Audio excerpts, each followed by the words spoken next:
kasih Bu. Iya, silakan duduk. Saya apoteker hari ini. Apa ada yang bisa saya bantu, Mbak? Iya Bu, saya ingin membeli obat karena Iya. belakangan ini saya selalu batuk-batuk. Oh begitu.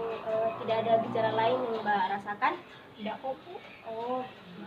Terus Mbak selama ini konsumsi obat apa saja belakangan ini?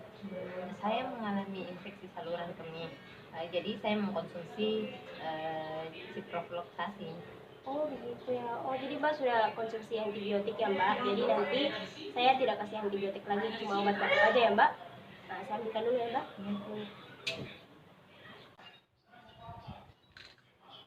Mbak, ini obatnya ya Mbak. Iya.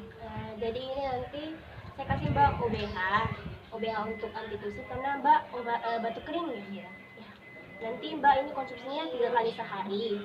Terus takarannya sudah ada ya Mbak, nanti Mbak tinggal baca aja. Terus nanti ini tidak boleh dikonsumsi kalau Mbak lagi berkendara ya Mbak. Jadi kalau Mbak habis minum ini, Mbak jangan berkendara dulu karena ini tuh bikin ngantuk. Iya, efek sampingnya bikin ngantuk ya. Oke, saya terima kasih. Terima kasih Bu. Iya, sama-sama. Mari. Iya.